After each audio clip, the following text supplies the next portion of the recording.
everyone. Bonjour à tous. Merci d'avoir rejoint cette session. Nous allons attendre quelques minutes pour attendre le dernier participant pour qu'il puisse se connecter et nous allons démarrer juste après cela.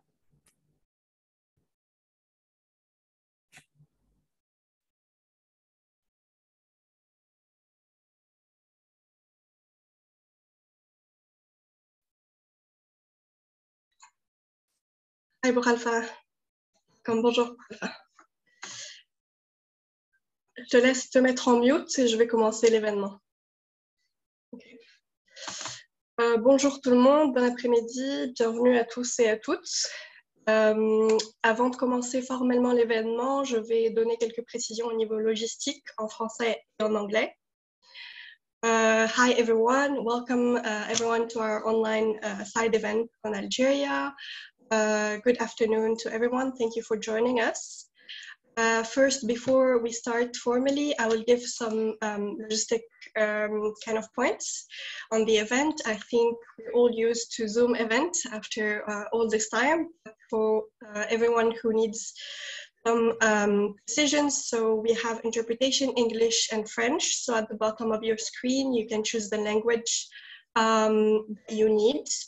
I already see a message in the chat. You have to choose. Donc, vous pouvez choisir la langue en bas pour la traduction. Et si vous n'avez pas besoin de traduction, vous n'avez pas besoin de choisir la langue. Donc, l'événement sera enregistré en ligne et sera partagé également. Donc, maintenant, je vais switcher en français. Comme c'était précisé dans l'invitation, on a une traduction anglais-français. Donc, pour pouvoir obtenir la traduction, il faut que vous cliquiez sur le bouton en bas Zoom interprétation et vous choisissez la langue que vous souhaitez entendre. S'il y a un problème technique, écrivez-nous sur le chat et on essaiera d'aider. Deuxième point, l'événement est public et il est enregistré donc sur notre page Facebook et il sera diffusé en ligne ensuite. Donc voilà. S'il y a un problème technique, écrivez-nous sur le chat et on essaiera d'aider. Donc moi, je vais parler en anglais et je vais commencer tout de suite. Hi everyone, I think it's time that we can start our event. Bonjour, je pense que nous pouvons commencer l'événement. Je m'appelle Nadej Lahmar, je suis la chercheuse au sein du CIHSR. Merci de participer à cette 50e édition du Conseil des droits humains relatifs à l'Algérie et nous allons parler de l'évaluation des recommandations de l'Algérie et ça va être un événement en ligne sur l'Algérie et merci à tous les orateurs de la société algérienne de nous joindre aujourd'hui. Je pense qu'il y a 6 ONG sponsors pour appuyer cet événement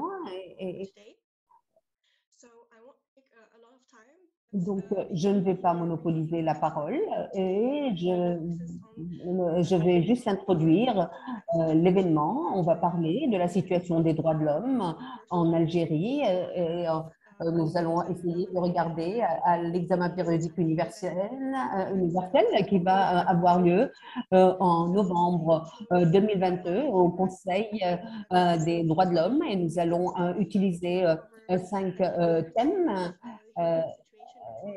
afin de comprendre la situation des droits de l'homme. Et nous avons choisi, comme j'ai dit, 5 thèmes avec 5 orateurs.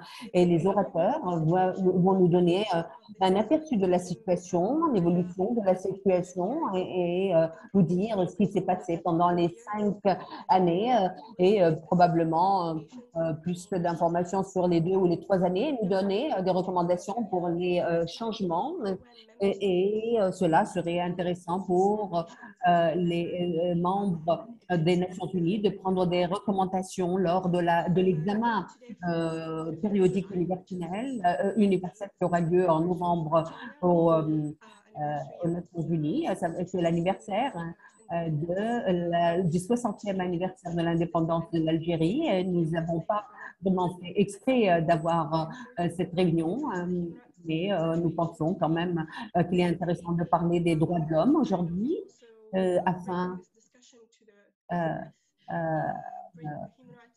parler un petit peu de l'aspect des droits de l'homme et aussi par rapport à l'indépendance de l'Algérie et essayer de rappeler au gouvernement de l'Algérie que la célébration de cette indépendance doit aussi considérer l'évaluation de la situation des droits de l'homme. L'Algérie n'est pas seulement un État indépendant, mais devrait aussi garantir le respect des différents dissidents et des droits de l'homme 60 ans après. Et je vais donner aussi maintenant la parole aux orateurs. Et donc, il y aura une session de questions-réponses vers la fin. Et si c'est possible aussi de poser vos questions dans la boîte des questions-réponses ou même sur la colonne chat. Et si nous avons du temps et s'il y a d'autres questions et qu'ils sont identifiés, nous pouvons leur donner les paroles. Mais entre-temps, n'hésitez pas d'envoyer vos questions et on décidera justement selon le temps alloué. Et maintenant, je voudrais passer la parole à notre premier orateur, Monsieur Farid, qui s'est réveillé très très tôt des États-Unis pour nous parler de la situation, de la liberté de l'Assemblée et d'association et de réunion en Algérie et comment ce qui peut aussi partager ses recommandations avec nous. Merci à tous. Merci d'avoir donné l'opportunité de parler dans cette occasion. Donc, je vais directement parler du thème. Et l'Algérie a vu beaucoup de violations de l'autorité algérienne lors des 5 dernières années et surtout les deux dernières années, il y a eu une escalade de répression et surtout en termes de la liberté d'assemblée, des réunions et lors du cycle de l'examen, le gouvernement avait informé qu'ils vont assurer plus de liberté et selon les obligations internationales, le gouvernement cependant continue à utiliser la législation et le code pénal pour opprimer les droits d'association et d'assemblée. Donc, cela est gouverné par un régime d'une autorisation préalable et cela a imposé beaucoup de restrictions dans la création et la restriction de l'association indépendante. Par exemple, les organisations auront besoin d'inscrire selon la loi je pense, et ils sont obligés de donner le reçu d'inscription et les autorités peuvent avoir le droit d'annuler ou de rejeter l'inscription et les associations non enregistrées seront bien sûr pénalisées. Donc, il y a eu beaucoup de violations et en mars et avril 2021. Il y a eu une restriction d'assemblée et en octobre, donc l'organisation a été dissoute et l'article 95 bis a prescrit un emprisonnement et une contravention pour toute personne qui reçoit des fonds ou des dons par des institutions étrangères et donc, la loi a une interprétation abusive et donc, il y a une punition sévère pour toute personne qui enfreint la loi. Et en 2021, donc, une organisation a été accusée d'avoir obtenu des fonds étrangers et donc, qui ont été utilisés pour mener des démonstrations. La loi de pour le droit des réunions, on demande une autorisation préalable et encore une fois, donne la discrétion à l'État d'intervenir et de ne pas permettre la réunion.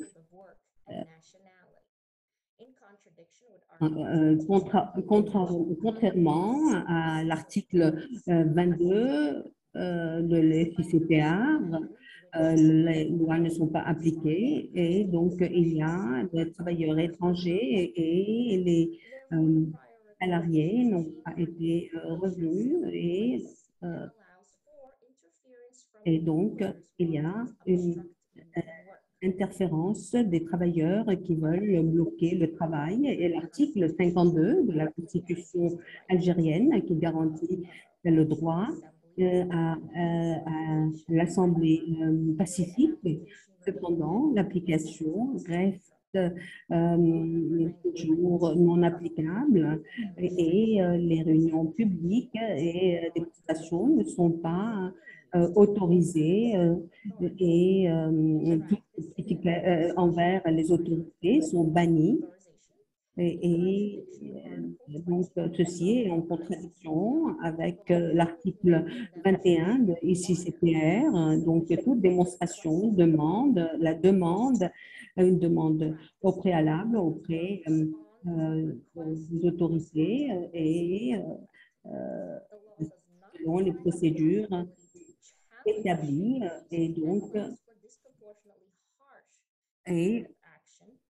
les actions ont été, des restrictions ont été mises pour toute personne de participer à des démonstrations non autorisées et qui seront pénalisées d'emprisonnement. En février, le Hirak a eu lieu en Algérie et malgré l'interdiction qui a été mise en place en Algérie et l'autorité a arrêté beaucoup de protestants, de manifestants, des journalistes et qui ont eu des poursuites judiciaires et des emprisonnements. Selon les dispositions du Code pénal, en mai 2021, le Conseil a aussi déclaré que ces mouvements sont des organisations terroristes et ont criminalisé dans certains États. Et donc, ils ont arrêté les membres de ces mouvements. Et récemment, l'article 27 a indiqué aussi la violence de ces organisations qui veut changer l'État comme une violation directe de la loi. Et donc, toute action sera menée contre des protestants et donc toute association est considérée comme des terroristes. Et pour conclure, basé donc sur une autorisation préalable et toute activité en dehors de ce cadre est passible de sanctions. En plus de cela, il y a donc plusieurs pressions imposées aux personnes qui veulent manifester et il y a un abus au niveau des interprétations des dispositions. C'est pour cela que nous avons des recommandations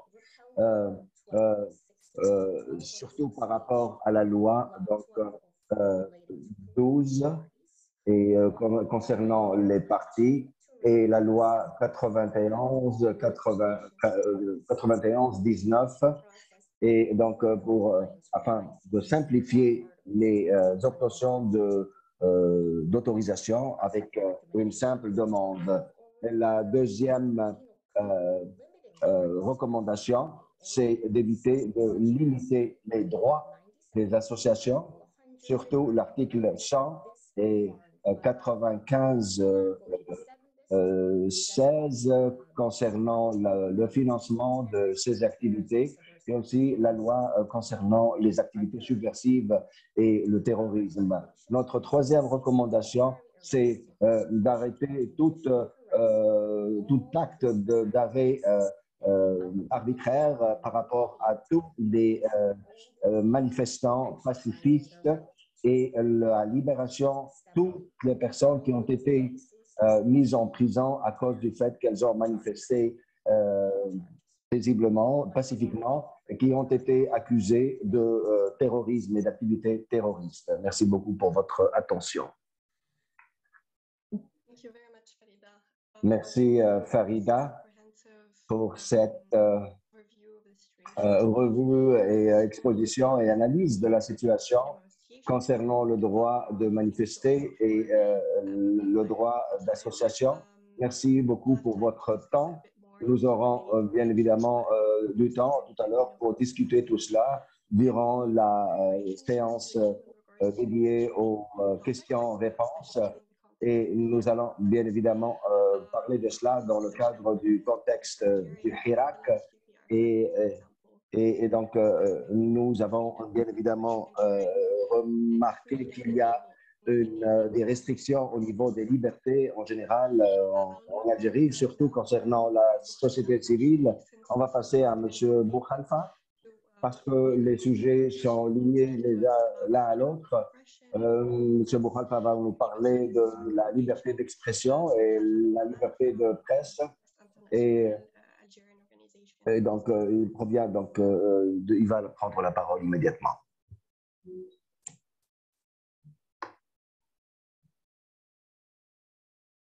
Alpha, you're muted. On mute, Alpha.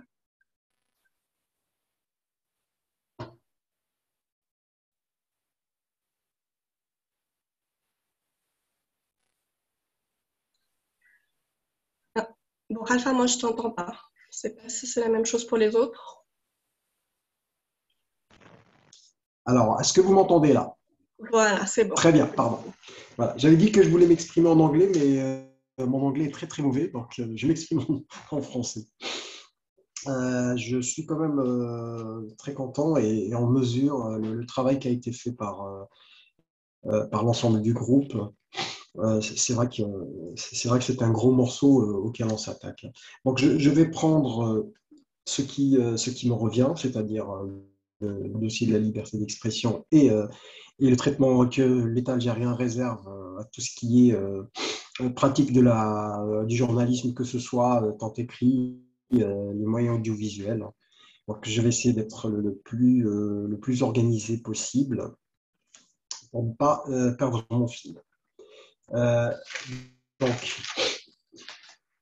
il y a quand même un contexte extrêmement liberticide dans lequel on est, qui a été entamé depuis 2014 de manière très formelle, puisqu'il y a eu le Code de l'information qui a été refait à l'occasion de la législature de 2014. Juste pour rappel, beaucoup pourraient trouver l'intervention d'un certain nombre de députés d'opposition, mais la plus emblématique, c'était celle qui a été portée par l'avocat Maître Bouchachi, et qui, à l'occasion d'une intervention, avait déjà attiré à l'époque le danger, les limites, plutôt les objectifs non seulement liberticides, mais les objectifs inavoués du régime à l'époque qui étaient de verrouiller par un contrôle répressif, en se basant bien sûr sur le procédé de criminalisation qui était vraiment porté à l'intérieur même de la loi de 2014, le fameux code d'information. Le cadre législatif qui est répressif est étoffé quand même par non seulement la loi de 2014, vous avez le code de l'information, vous avez le décret 20-332 qui est sur les médias électroniques, donc, qui date de novembre 2021, qui est venu compléter cet arsenal répressif. Et vous avez l'arrêté 54-55, plutôt l'article 54-55 de la Constitution, qui maintiennent, enfin, si on veut dire, un caractère restrictif sur l'ensemble du travail de la presse ou à la limite même de l'exercice de la profession. Les peines privatives de liberté qui sont utilisées dans le cas de la diffamation, ce qui est en contradiction avec des standards internationaux. On sait très bien que la plupart des procès en diffamation sont jugés par d'autres et donnent rarement, pour ne pas dire jamais, lieu à des condamnations. Mais là, on voit quand même la dimension répressive des articles qui permettent de juger et de condamner à des peines de prison ferme des procès qui en d'autres circonstances, donneraient lieu peut-être à des condamnations de nature pécuniaire. Mais le but inavoué reste de toute façon de faire peser cette épée de Damoclès sur toute démarche. À partir du moment où le fait diffamatoire est, entre parenthèses, je dirais entre guillemets, confirmé par n'importe quel cours, entre parenthèses, qui est aux ordres, donc à partir de là, donc il y a quand même une peine qui prive de ses droits les plus élémentaires, de la liberté la plus élémentaire, la personne qui en est reconnue coupable. Les amendements d'avril 2020, donc sur la loi 2020-06 et 20-05, et celui de juin 2021, le fameux 87 bis, participe à la criminalisation, de l'exercice journalistique. Ne parlons pas du fait politique, mais criminalise quiconque utilise de manière assez assumée sa liberté d'expression en se prononçant sur des sujets qui ont attrait à l'État, à la situation politique, économique ou même sociale du pays. Donc ces personnes-là se retrouvent poursuivies avec des chefs d'accusation, mais qui en somme rentrent dans une espèce de foire fouille qui fait qu'on se retrouve d'une manière ou d'une autre accusé de terrorisme. Donc, c'est des faisceaux d'accusations qui, à l'image d'un goulet d'étranglement, nous ramènent toujours vers ça. Donc, ça, c'est quelque chose aussi qui est arrivé dans un contexte, il faudra le reprendre, le contexte dans lequel a été voté.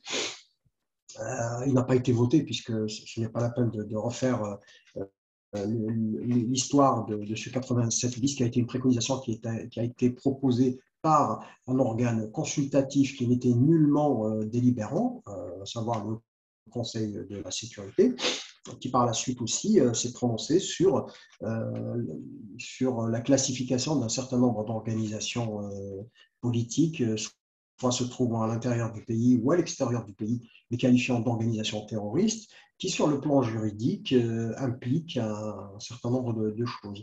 Donc d'où des demandes d'extradition formulées de manière officielle d'ailleurs à des pays où se trouvent des personnes qui se trouvent dans ces pays-là et qui se revendiquent de ces organisations. C'est un secret de polichinelle. Ces personnes-là assument ouvertement leur identité, leur appartenance politique. Mais juste pour dire que le contexte dans lequel il a été fait, c'est-à-dire l'été 2021, vient à point nommé dans une démarche de juguler le mouvement de la protestation et de couper l'herbe. Donc ça a eu un effet quand même. Et c'est quelque chose qui est arrivé dans un contexte de drame humain, rappelons-le, c'était les fameux incendies qui ont ravagé une bonne partie du territoire de la Kabylie, avec le nombre de victimes que l'on connaît. D'ailleurs, il n'y a jamais eu d'enquête sur ces choses-là. Et les quelques voix qui se sont élevées pour réclamer la possibilité de situer des responsabilités, en sachant que cette posture est une posture citoyenne où un citoyen est en droit d'interpeller les autorités. Donc, il use de son droit de citoyen d'interpeller les autorités. Donc, cette posture a été quand même fait l'objet de tracasseries judiciaires et de condamnations masquées pour certains. Ce qu'il ne faut pas oublier, c'est que sur le même prétexte, il y a eu des arrestations qui ont été opérées dans ce qu'on peut appeler les milieux d'activistes, surtout essentiellement en Kabylie. Aujourd'hui, pour ne pas les nommer, ça a commencé par M. Hamou Boumdienne, avec M. Azam, et un certain nombre de personnes qui étaient connues pour être très proches du milieu, ce qu'on appelle les autonomistes, tout simplement. Et donc, le feuilleton s'en est poursuivi courant septembre et octobre.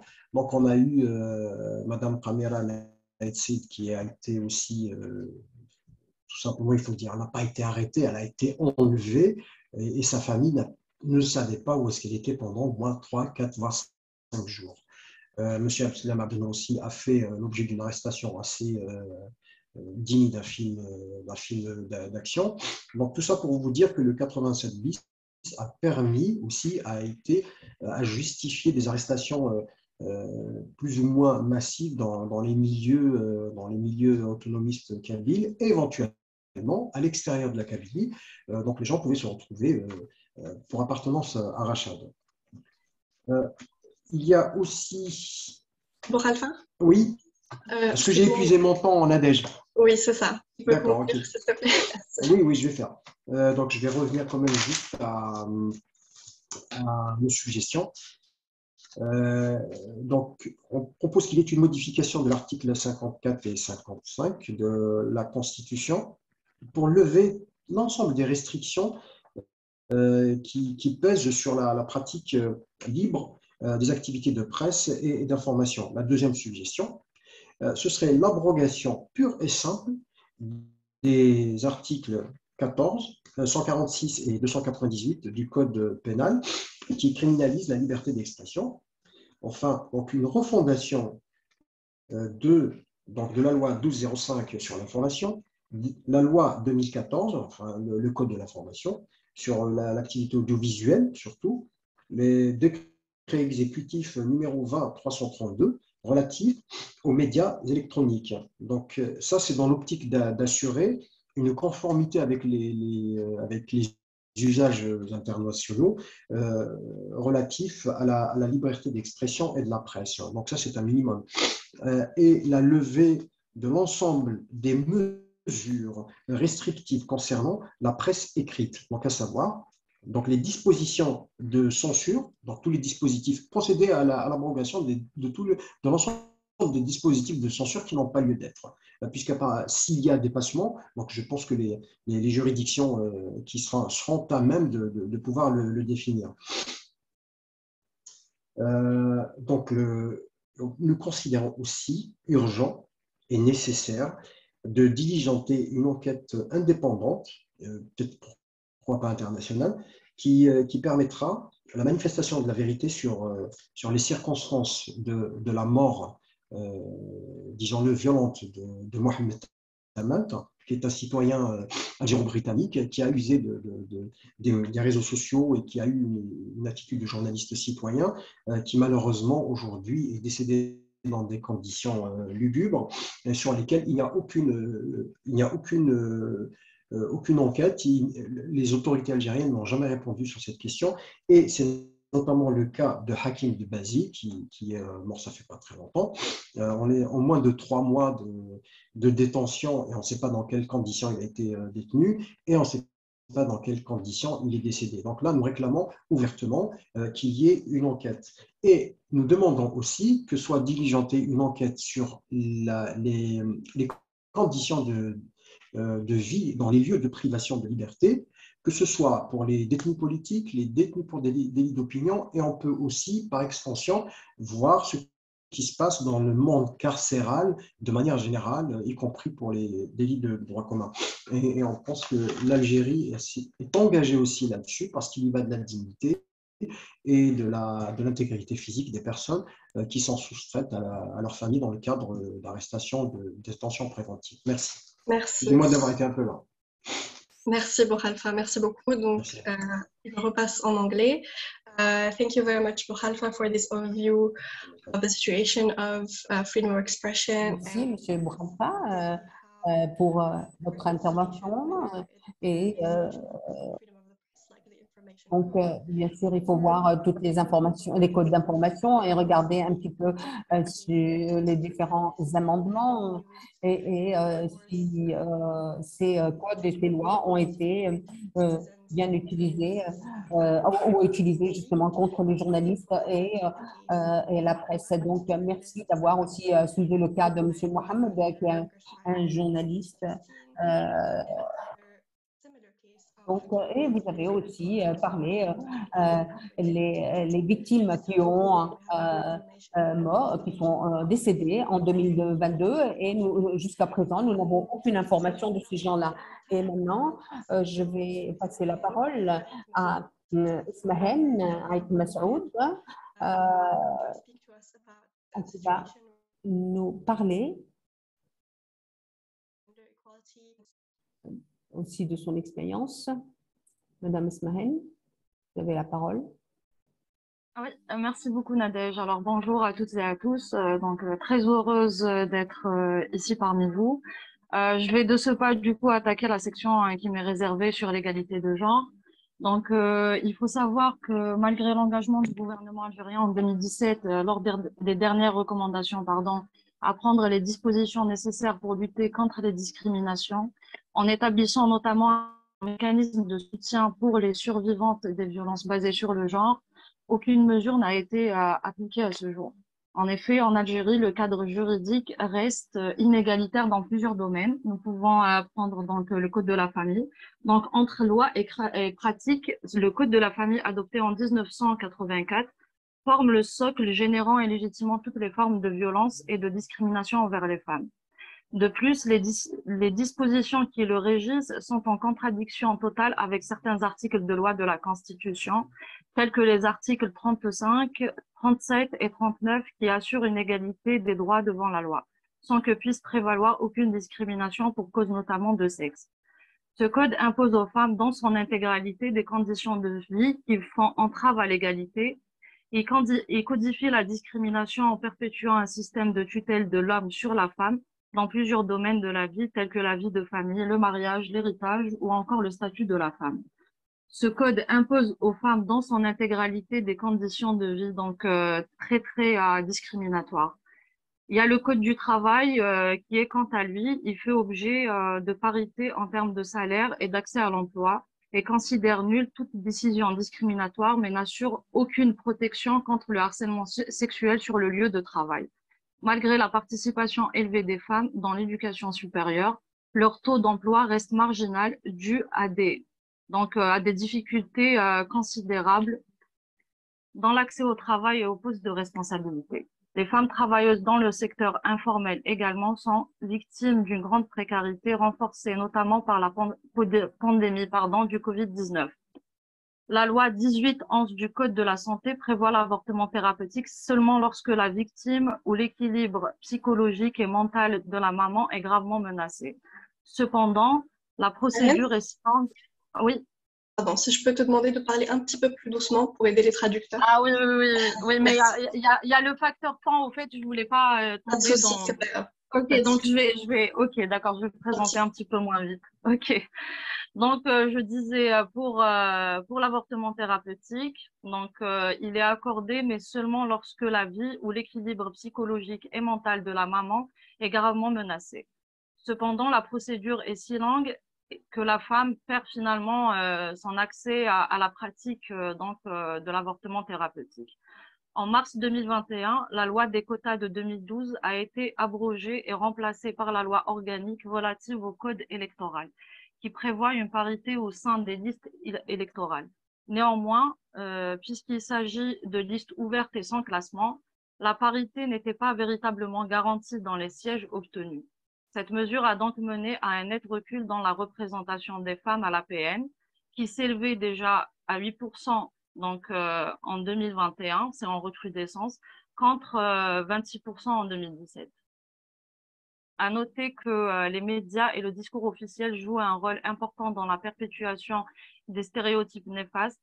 Lors de la campagne des élections législatives de 2021, un chef de parti a comparé les candidates femmes à des fraises, sans que cette attitude ne soit poursuivie par une sanction. Les victimes de violences basées sur le genre livrées à elles-mêmes, donc ni accès à la justice, ni reconnaissance, ni soutien. Le code pénal amendé en 2015 a représenté une avancée très partielle sur la violence domestique, mais le cadre juridique algérien reste extrêmement faible. Pour prévenir les violences basées sur le genre, le code pénal ne définit toujours pas le crime de viol, ne traite pas d'autres formes de violences sexuelles et maintient un focus sur la pudeur au lieu de l'intégrité physique. Il n'existe à ce jour aucune loi compréhensive sur le sujet, ni de statistiques officielles. De plus, plusieurs articles du Code pénal, pardon,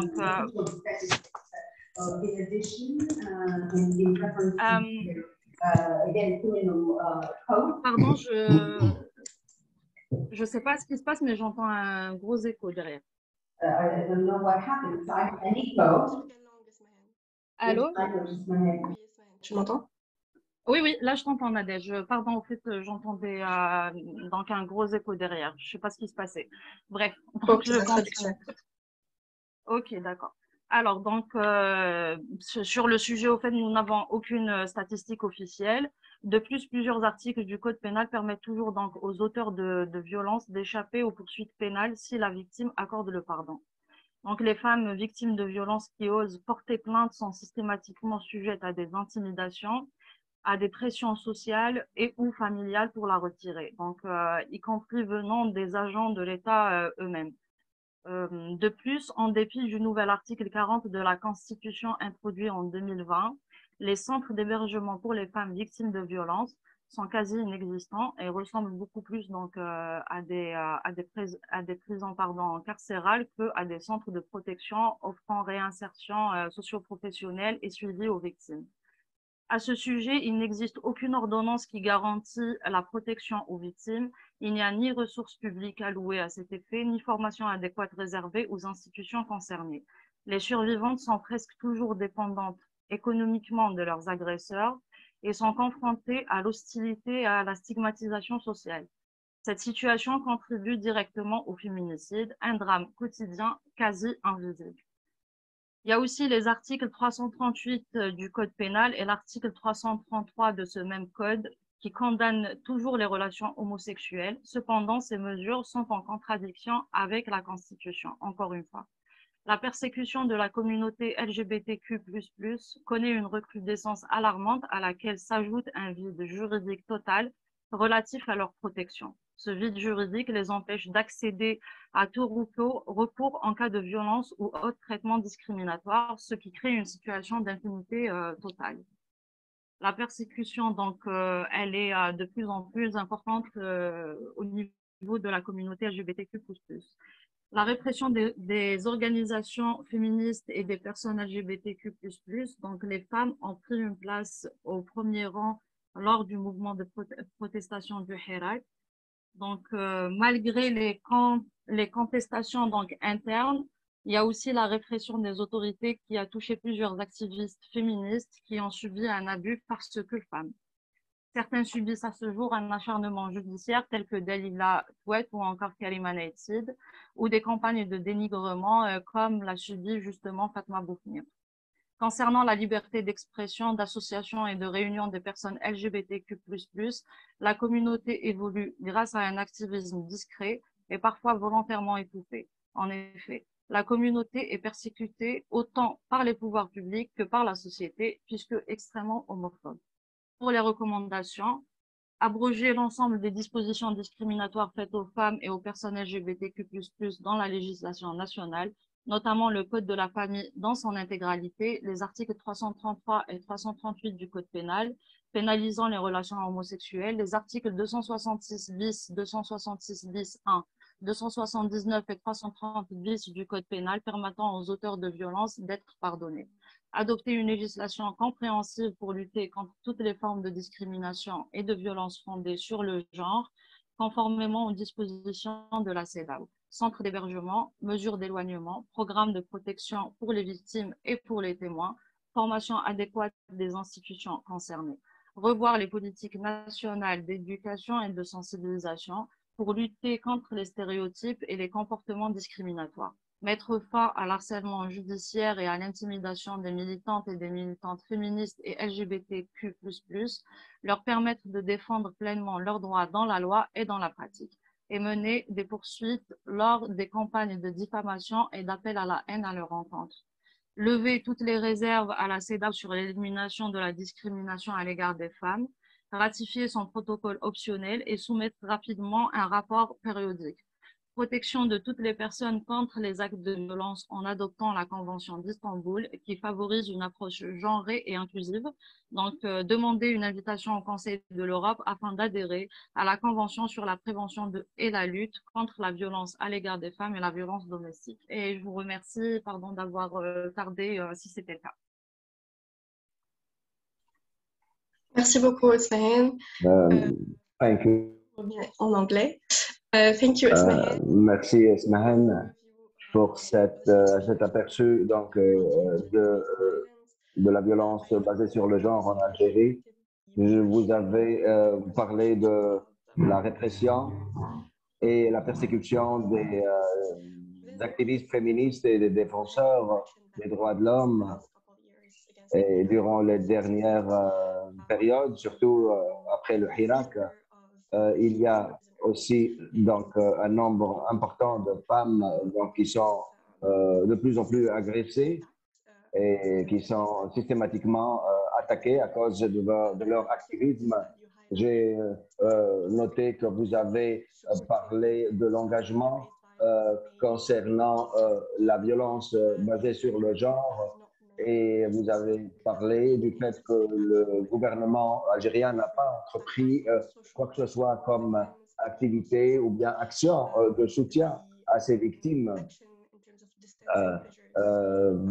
en prenant des mesures contre les agresseurs. Tout cela n'a pas eu lieu, bien évidemment. Comme vous l'avez mentionné, vous avez parlé de cette inaction évidente de la part du gouvernement. Nous avons maintenant deux autres orateurs qui vont intervenir. Mais je vous signale encore une fois que vous pouvez mettre vos questions sur le chat parce que tout à l'heure, nous aurons une session questions-réponses. On va passer la parole à M. Youssef Orahman. C'est un activiste et il est donc vice-président de l'Église protestante algérienne. Il va nous parler de la situation de la liberté de religion et donc en Algérie. Merci, allez-y. Vous devez donc faire actionner votre micro.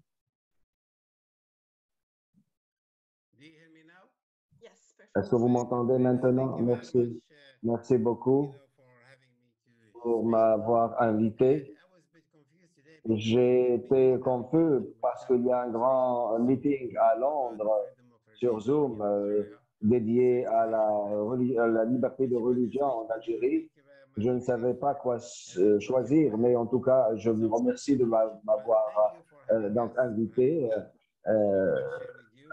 pour partager avec vous mon expérience. Je suis Youssef Rahman, je suis le vice-président de l'association algérienne de l'Église protestante et je travaille beaucoup avec les associations depuis très longtemps et nous avons donc organisé des campagnes pour faire notre plaidoyer concernant la persécution de l'Église protestante en Algérie. Je voudrais vous donner donc une idée générale sur l'Église en Algérie. Il y a beaucoup de gens qui pensent que l'Église n'existe pas en Algérie, mais il y a beaucoup de preuves donc, de l'existence de l'Église en Algérie. Elle existe donc depuis le deuxième siècle après Jésus-Christ. Et nous avons des preuves documentées de la présence de l'Église dans l'est du pays à chercher là. Et il y a aussi près d'Alger. Alger donc, est très connu par le fameux saint Augustin qui a eu une très grande influence au niveau de l'Église catholique. Donc l'Église a toujours existé en Algérie, ce n'est pas quelque chose de nouveau. Et, je travaille donc, notre association donc, travaille donc, depuis 40 ans et nous sommes basés actuellement à Soufarak, près de là-bas. Malheureusement, l'invasion islamique au 7e siècle après Jésus-Christ, à l'époque, l'Église était très faible, elle n'a pas pu résister à l'invasion islamique. Et au 9e siècle, nous avions perdu toute documentation de l'Église. Et au 18e siècle, lorsque les Français sont venus, et il y a eu l'arrivée de nouveau des chrétiens à travers les Français, mais les Algériens ont beaucoup résisté à l'influence de l'Église à l'époque. Et il y avait très peu de conversions vers le christianisme à l'époque. Mais les évangélistes et les missionnaires donc, protestants sont revenus en Algérie en 1881 et c'était très difficile pendant le premier siècle, mais en juillet 1981, il y a eu donc le plus grand réveil où il y a eu beaucoup de musulmans, surtout en Kabylie, qui sont convertis au christianisme. Et nous avons maintenant des dizaines de milliers de chrétiens qui se sont convertis de l'islam vers le christianisme et qui vivent en Algérie. Et l'Église s'est développée énormément, surtout au niveau des peuples kabyles. En tout cas, aujourd'hui, nous avons donc l'association de l'Église protestante. Donc, on a obtenu l'autorisation en 74. Mais maintenant, donc, à l'époque, c'était uniquement des étrangers qui étaient membres. Et aujourd'hui, donc, tous les membres sont des Algériens. Nous avons donc 79 églises et le nombre de croyants, de chrétiens croyants, donc, dépasse aujourd'hui en Algérie 140 000 personnes. Mais notre cas est complètement différent par rapport à l'Égypte, ou bien au Liban, en Jordanie, parce que nos églises sont donc des églises où 100% des fidèles sont des ex-musulmans, que ce soit des protestants ou bien des évangélistes, c'était tous des musulmans. Et ça fait une grande différence par rapport aux autres pays où on trouve des chrétiens. Et ça représente un défi pour le gouvernement algérien, parce qu'ils n'acceptaient pas ça. En 2006, ils ont introduit ce qu'on appelle donc, les lois. Donc, donc en tout cas, on a été condamnés. Il y a donc eu des sentences contre nous. Et moi, personnellement, j'ai été condamné à 3 années de prison en 2008 parce que je suis très connu à travers le monde grâce à mes livres, ma campagne. Il y avait beaucoup de pression de la part des ambassades algériennes à l'étranger contre moi. Mais maintenant, donc, j'ai été donc, interrogé par la police au moins 26 fois. Et ça vous montre. Donc, j'ai passé des heures et des heures, 4-5 heures parfois. Quelles sont nos demandes maintenant? Qu'est-ce qu'on demande pour le moment? Donc, toutes les églises que nous avons accepté quoi? Donc, nous avons nos maisons ont été converties en église parce que tout simplement, le gouvernement algérien ne nous donne pas de permis d'ouvrir des églises. En tout cas, nous avons donc nous avons des prêtres à Alger, Oran et donc vous avez aussi à Constantine, en Kabylie, vous avez des églises parce que le gouvernement algérien ils disent vos maisons ont été construites pour être des maisons et pas des églises. Euh, et ils ont même fermé les églises qui ont été construites en tant qu'églises. Leur argument est pratiquement inacceptable. Et donc, il y a 19 églises qui ont été fermées par les autorités et 36 églises qui étaient des maisons ont été fermées. On a eu des difficultés à enregistrer nos enfants au niveau de l'état civil avec des noms chrétiens. Et on a été menacé et nous a obligés à passer par la cour, par le tribunal pour obtenir des noms chrétiens à nos enfants. Et les procédures durent 18 mois parfois.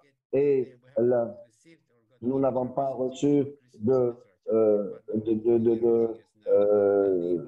permission pour enseigner la littérature chrétienne à nos enfants.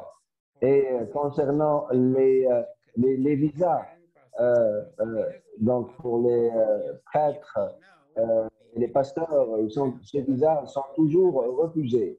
Si vous allez à n'importe quelle ambassade algérienne à l'étranger, si vous leur dites que vous travaillez en tant que prêtre, vous voulez aller travailler en Algérie, votre visa est automatiquement refusé.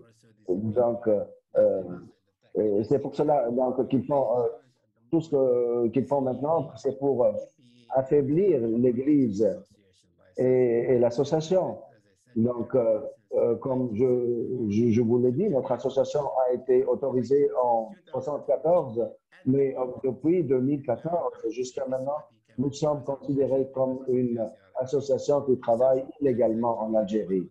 Voilà, ce sont les choses que je voulais partager avec vous. Et je voudrais parler du harcèlement. Nous sommes énormément harcelés. Moi-même, je suis toujours harcelé une fois que je voyage. Et quand je reviens en Algérie, je suis intimidé par la police, par la force de police. Et donc, mes avocats me disent qu'ils veulent nous rendre la vie difficile. Et donc, ils suivent nos comptes Facebook, Twitter, et ils essayent de rendre l'Église dans une situation de peur et de faiblesse. Et cela ne va certainement nous faire donc, plonger dans le désespoir. Nous n'allons pas laisser tomber nos droits, quelle que soit la raison, et nous allons continuer le combat. Merci. Est-ce que vous avez des recommandations par rapport aux pays membres des Nations Unies? Je vais vous envoyer une copie de nos recommandations principales, surtout le renouvellement de notre licence qui n'a pas été faite depuis 2014. Je vais on a envoyé tous les documents nécessaires et ils prétendent qu'ils n'ont rien reçu. Donc, voilà, c'est notre recommandation principale. Merci, Youssef, pour cet aperçu général de la situation de l'Église et des minorités chrétiennes en Algérie. Vous avez donc la situation est très semblable par rapport à d'autres minorités religieuses à travers le monde.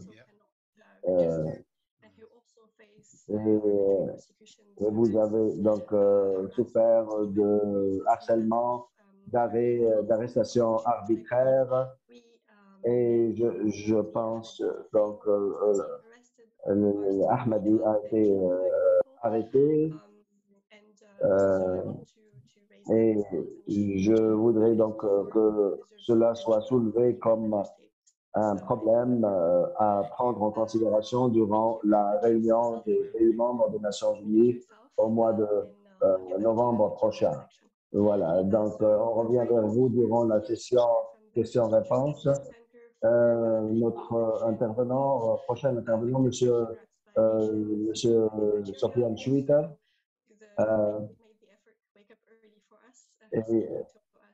Et donc, il va nous rejoindre de Montréal au Canada. Il va nous parler donc de l'indépendance du système judiciaire et de l'accès à la justice. Merci beaucoup, Monsieur Sofiane. La parole est à vous. Merci Nadège, merci à l'Institut CARE pour l'organisation de ce panel. Voilà, donc mon intervention sera basée sur une des thématiques qui sera soulevée lors de l'examen universel périodique au Conseil des droits de l'homme, qui se déroulera dans la prochaine session de novembre. Donc, la thématique, c'est l'accès à la justice et l'indépendance du système judiciaire en Algérie. L'Algérie, en décembre 2020, a adopté une constitution modifiée par le biais d'un référendum qui a été boycotté par la majorité de la population. Le processus de la révision de la Constitution a été tellement entaché par des illégalités qui a poussé un des membres du comité de révision, le juge Fetsah Ougargouz, l'ancien juge à la Cour africaine des droits de l'homme et des peuples, a démissionné et a même publié sa lettre adressée au président de la République qui a été publiée par les journaux. Donc, il a démontré de façon explicite et claire les raisons pourquoi il a démissionné de cette commission de révision de la Constitution. Le déroulement de ce référendum, il ne faut pas oublier qu'il a été déroulé dans un contexte de répression de toutes les libertés civiles et politiques. En théorie, la Constitution amendée, elle garantit les droits fondamentaux, mais dans la pratique, ces protections constitutionnelles, en fin de compte, sont toujours conditionnées par une législation nationale qui restreint en réalité leur exercice. Il y a une des spécificités, je ne sais pas si tout le monde, certains pays le partagent, mais une spécificité en Algérie que la Constitution reconnaît les droits et les libertés, mais en légiférant des lois liberticides qui, en fin de compte, évitent le sens de ces droits qui ont été reconnus par la Constitution. La nouvelle article 34, amendé et introduit par la nouvelle Constitution, elle est claire, elle permet de restreindre les droits et les libertés de façon large et vague, sans les garanties prescrites par le droit international, et elle reste une des dispositions de la nouvelle Constitution qui est très préoccupante pour les militants des droits humains. Malgré que la Constitution amendée proclame l'indépendance du pouvoir judiciaire, mais en fait de compte, dans la réalité, elle assure que l'exécutif, le pouvoir exécutif domine clairement le pouvoir judiciaire et qu'on peut arriver à la conclusion que ce n'est pas, le système judiciaire algérien n'est pas indépendant. Le président de la République conserve toujours un pouvoir très important de nomination au sein de l'ensemble du système judiciaire. Il nomme le premier président de la Cour suprême, le président du Conseil des droits, du Conseil d'État, qui est la juridiction administrative. Il nomme le président de la nouvelle Cour constitutionnelle, les présidents des cours, les cours d'appel, les présidents des tribunaux, etc. Donc, le président nomme sans regard, sans contrôle du pouvoir législatif. C'est le seul des prérogatives du président de la République. La Constitution aussi algérienne maintient une représentation très excessive du pouvoir exécutif au sein du Conseil supérieur de la magistrature. Le Conseil supérieur de la magistrature, c'est l'organe qui devrait régir la carrière des magistrats, qui peut être sanctionné, promouvoir et la promotion des magistrats. Le Conseil supérieur de la magistrature est dirigé déjà par le président de la République, qui nomme directement 19 membres, en total de 23 membres. Le Conseil est composé de 23 membres, et le président de la République lui-même nomme 19 membres. Donc, il a un pouvoir excessif de nomination au sein du Conseil supérieur de la magistrature. Donc, sur le plan théorique, on peut dire que le système judiciaire algérien n'est pas réellement indépendant vis-à-vis du pouvoir exécutif. Dans la pratique, nous avons documenté et constaté de plus en plus que des personnels ou des membres de l'appareil des institutions judiciaires, mais des avocats, ont été arbitrairement poursuivis et sanctionnés. Pour les membres de l'appareil judiciaire, qui ont fait l'objet de procédures disciplinaires et des poursuites arbitraires, des poursuites pénales arbitraires, en parlant le cas de juge Saad-Din Marzouk qui a été révoqué par une décision du Conseil supérieur de la magistrature en formation disciplinaire, c'était le 30 mai 2021. Ce juge, Saad-Din Marzouk, qui était le fondateur d'un syndicat non enregistré qui s'appelle le Club des juges, donc a été sanctionné, a été révoqué de façon définitive.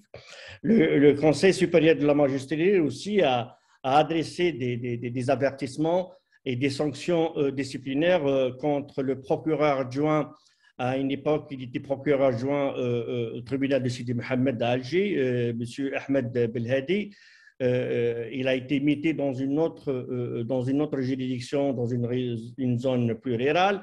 Et cela, c'est par rapport à lors d'une audience des militants de Hirak, et qui a fait, en fin de compte, un réquisitoire en faveur des droits à la liberté de manifestation et le droit, et il a demandé l'acquittement pur de ses inculpés.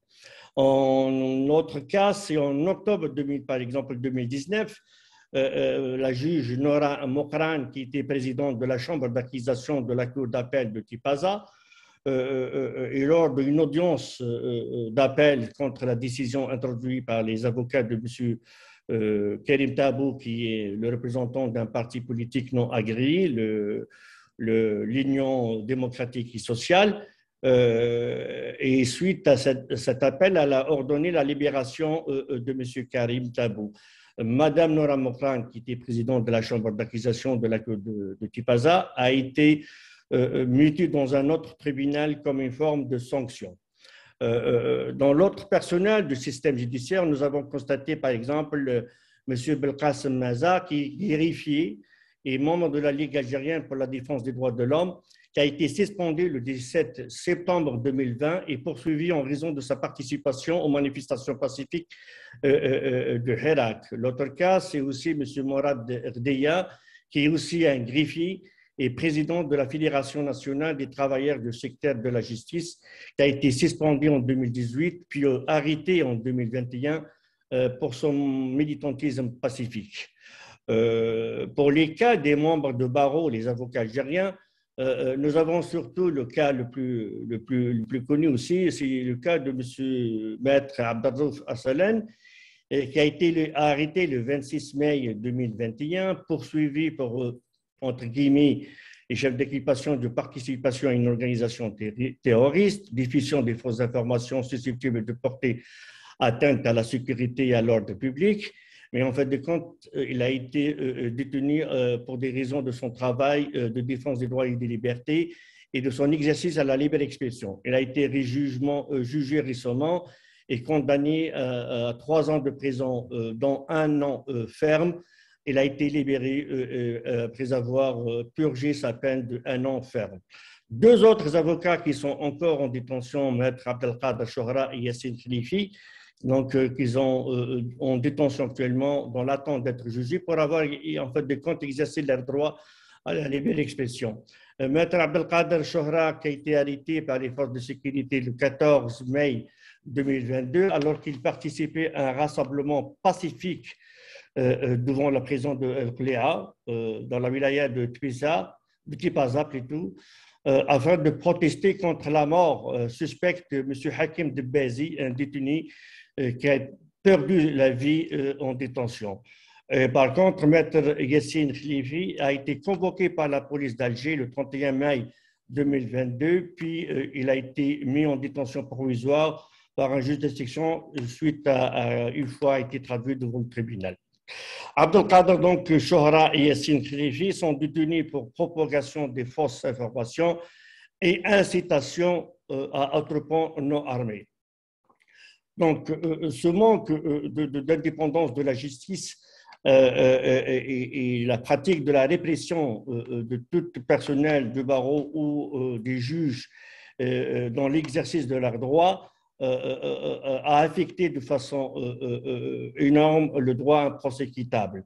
Par exemple, le procès équitable, dès le départ de l'arrestation d'un individu par les services de police, de gendarmerie ou des services de renseignement, il sera violé dans le cadre de refus d'accès à un avocat, l'accès à sa famille, ce qui peut mettre la personne détenue en garde à vue chez la police dans une situation d'un détenu au secret puisqu'il n'a pas l'accès au monde extérieur. Donc tout l'accès à l'avocat pendant cette période a été refusé de façon générale. Au moins, il y a des cas exceptionnels, mais c'est après la fin de l'interrogatoire qu'a été constaté. Nous avons constaté aussi le recours à la détention provisoire qui est pratiqué de façon largement excessive et non justifiée. Les procès des personnes, je sais beaucoup plus les personnes détenues, se déroulent dans des délais déraisonnables, jugés avec des retards excessifs, sans aucune justification valable.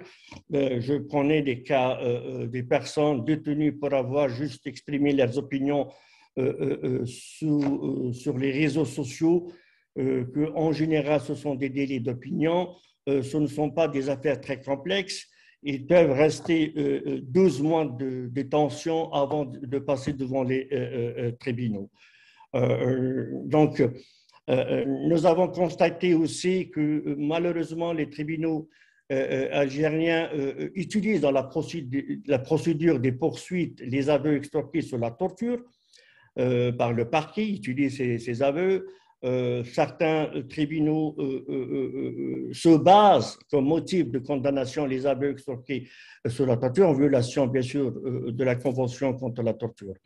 L'autre cas qui empêche en fait de compte aussi l'accès, qui devient de façon un obstacle à l'accès à la justice au niveau international, c'est la promulgation d'une ordonnance 2109 relative à la protection des documents officiels qui punit à des peines correctionnelles toute personne qui délivre ou qui communique des pièces dans des pièces judiciaires à des personnes, à des ONG, à des avocats internationaux. Donc, ce qui empêche, en fait, de compte l'accès à ces documents pour mieux défendre ces victimes de violations des droits de l'homme devant les instances internationales et de permettre aussi à d'autres organisations non gouvernementales de mieux analyser la situation sur la base de ces documents.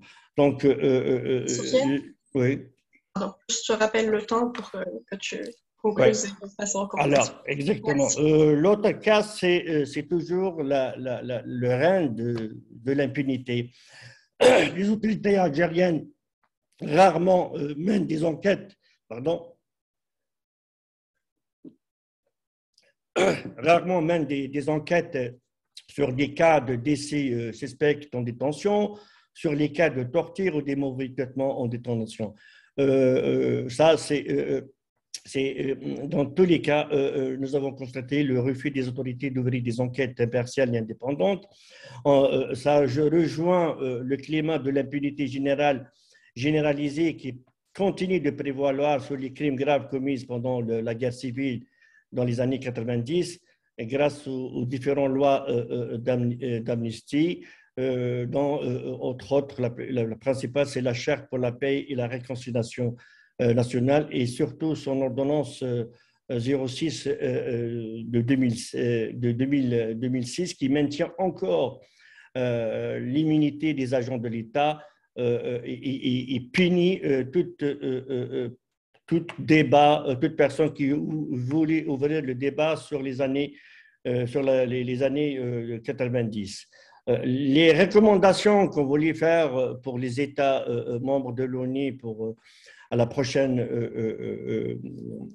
réunion de l'examen universel périodique, la première, c'est modifier la Constitution pour garantir une séparation claire entre les pouvoirs exécutifs et judiciaires, abroger l'article 34 de la Constitution ou l'amender pour s'assurer que les restrictions aux droits humains sont conformes aux prescriptions du droit international des droits humains, cesser de sanctionner ou de poursuivre arbitrairement des avocats et des membres du système judiciaire, abroger ou modifier de manière significative l'ordonnance 2109 relative à la protection des documents officiels conformément aux normes internationales sur la liberté d'information, aligner pleinement la législation et les pratiques, surtout le Code de procédure pénale, sur les articles 9 et 14 du Pacte international relatif aux droits civils et politiques et à l'article 15 de la Convention contre la torture, ratifier la Convention internationale pour la protection de toutes les personnes contre les disparitions forcées et ratifier le statut de Rome sur la Cour pénale internationale. Septièmement, abroger la Charte pour la réconciliation nationale, ses ordonnances d'application, ainsi que toutes les lois générales d'amnistie. Huitième, garantir des enquêtes approfondies et indépendantes sur toutes les allégations de disparition forcée et garantir l'accès à un recours effectif et à des réparations et à un soutien psychosocial aux familles des disparus, eximer et identifier toutes les tombes anonymes et permettre aux individus et aux associations qui demandent justice pour les crimes des années 90 de travailler librement sans aucune abstraction. Merci. Merci, Sofiane.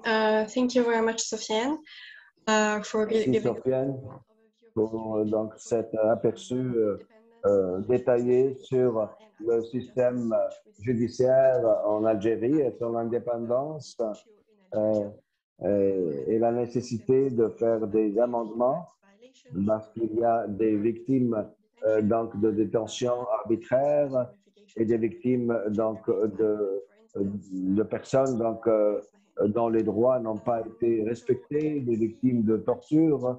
Je ne vois pas de questions jusqu'à maintenant. Je voudrais parler de quelques autres problèmes. Nous avons choisi cinq sujets aujourd'hui. Mais je voudrais aussi rappeler l'importance d'un sujet. C'est donc le niveau de coopération donc, de l'Algérie avec les Nations Unies et les mécanismes liés aux droits de l'homme. Et nos orateurs ont parlé donc du rapport de la CEDAW qui a été soumis en 2006.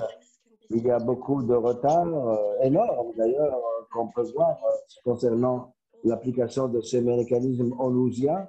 Donc, il y a aussi les procédures donc, spéciales des Nations Unies qui existent depuis donc, 97 et il n'y a pas de réponse du gouvernement algérien par rapport à l'implémentation de ces mécanismes. Nous recommandons donc aux Algériens, au gouvernement algérien de répondre à ces procédures spéciales des Nations Unies. Et nous avons aussi notre rapporteur spécial concernant la situation des droits de l'homme en Algérie. Et il a demandé donc une visite en Algérie et il n'y a pas eu de réponse jusqu'à maintenant. Et il y a une autre question qu'on n'a pas couverte aujourd'hui, c'est-à-dire les droits des migrants en Algérie et des réfugiés. Les activistes en Algérie, heureusement, travaillent sur cela en Algérie parce que les migrants sont réprimés et parfois donc, il y a une répression concernant ceux qui en parlent en Algérie. Et c'est pour cela qu'on n'a pas pu avoir quelqu'un pour nous parler de ce sujet à partir de l'Algérie. Il y a beaucoup de pratiques violentes telles que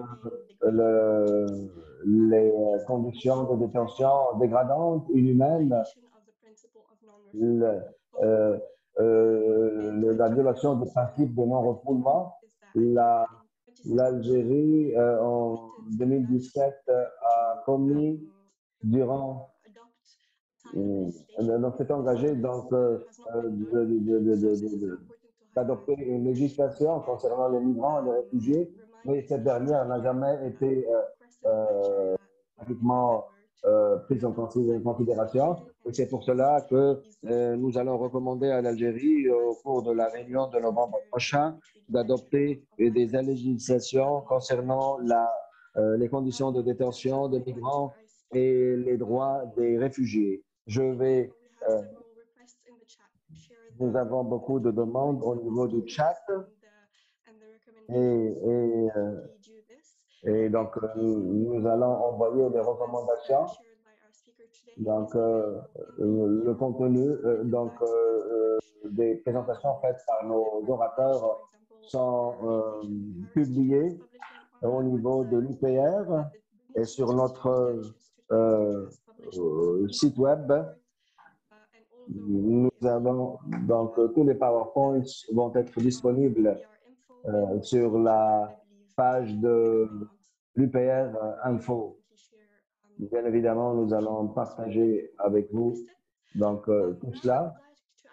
Maintenant, je vais demander, on peut donc revenir vers un point important, donc la révision de la Constitution de 2020.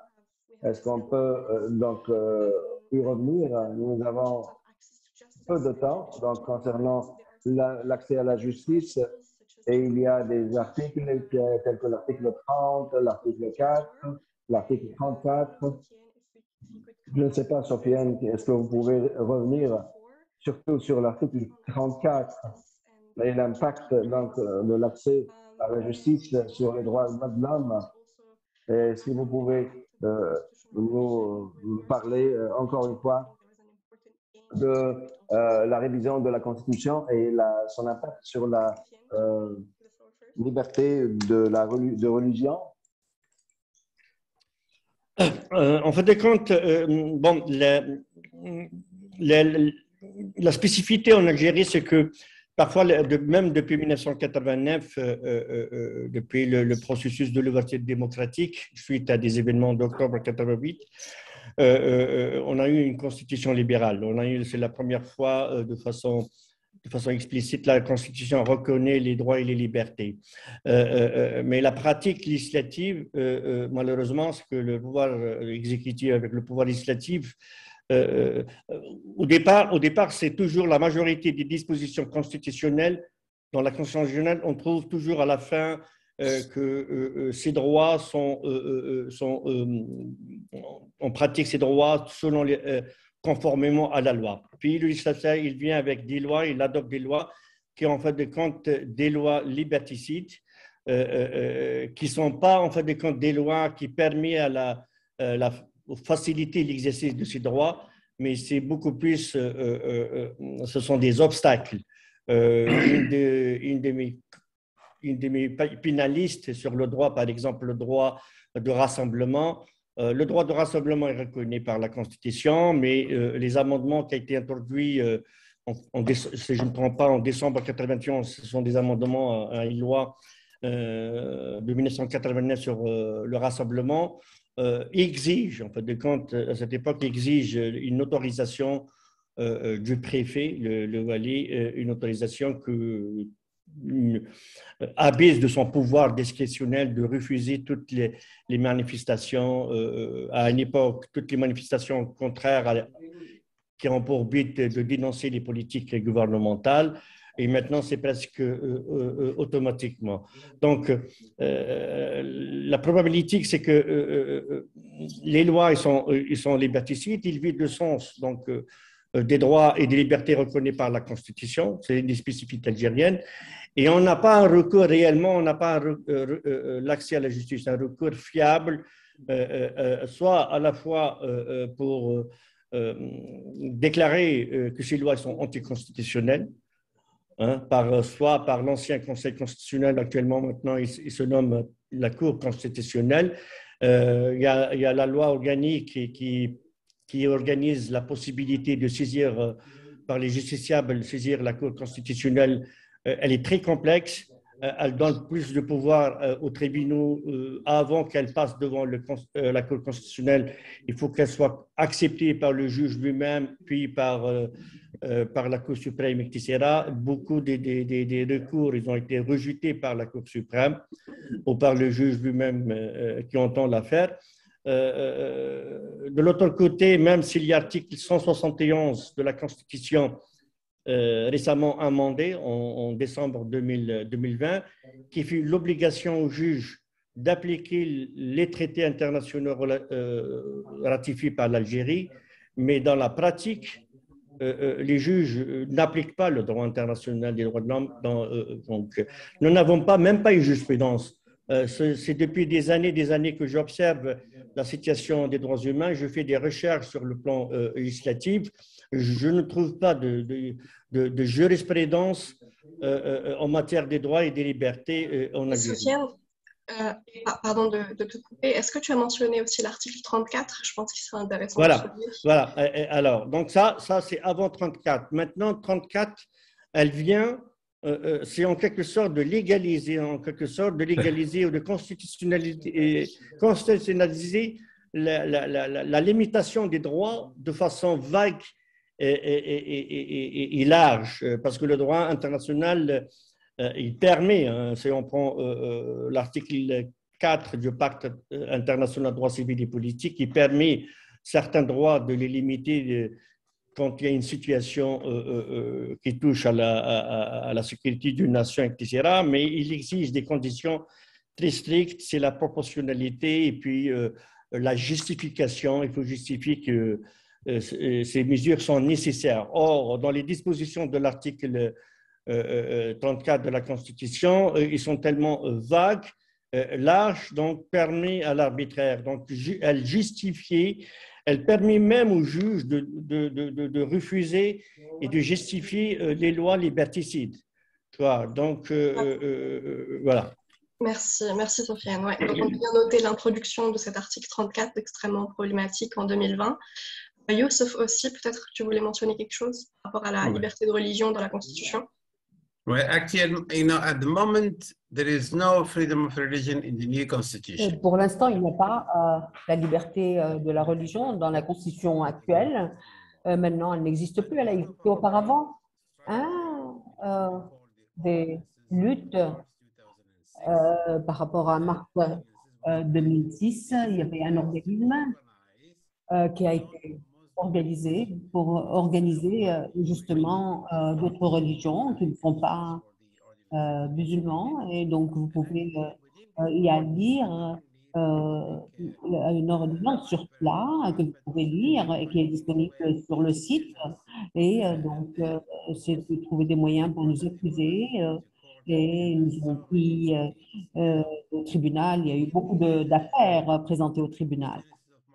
Et avec cet ordonnance de mars, il y avait l'article 8, 9, 10 et même 11 qui énonce, et si vous secouez un petit peu la foi musulmane, qu'est-ce que cela signifie?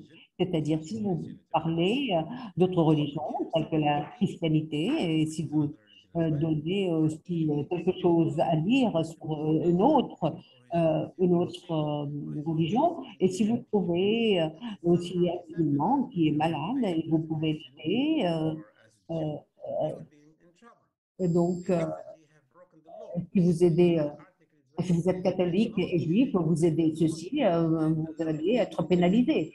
Parce que, encore une fois, la loi dit que vous ne pouvez pas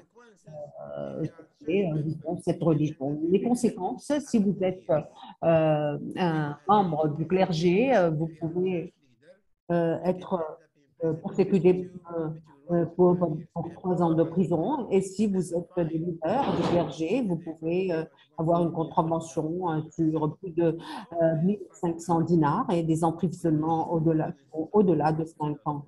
Et avec l'ordonnance de mars 2006, ils ont stipulé que nous avons convenu d'établir une commission qui va aider à organiser votre croyance. Cette organisation n'a jamais organisé, et ceci est notre lutte par rapport à l'ordonnance de mars de 2017. Voilà, merci beaucoup. Il nous reste encore 2 minutes. Je voudrais demander une dernière question à Ismahen par rapport à la violence basée sur le genre. De nous parler de l'attention et surtout par rapport à la pandémie du Covid. Et vous avez parlé qu'il n'y avait pas d'action menée par l'autorité pour appuyer les victimes. Surtout qu'il y a aussi beaucoup de régression par rapport aux féministes. Et il n'y a pas beaucoup de centres pour ces victimes. Donc, Ismaël, est-ce que vous pouvez encore nous donner quelques mots par rapport à cela? Oui, bien entendu. Alors, concernant déjà les centres d'hébergement pour les femmes victimes de violences, je vais revenir à l'article 40 de la Constitution introduit en 2020, qui dit, entre autres, que l'État protège la femme contre toutes les formes de violence en tout lieu et en toutes circonstances dans l'espace public, dans la sphère professionnelle et dans la sphère privée.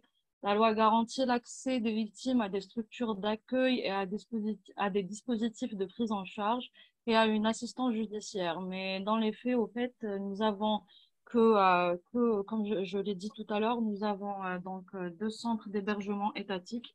Mais ces 2 centres, ils se présentent beaucoup plus sous forme de prison carcérale dans la mesure où ils n'offrent pas à ces femmes un suivi psychologique ou une réinsertion socio-professionnelle, donc ce qui peut être très, très problématique.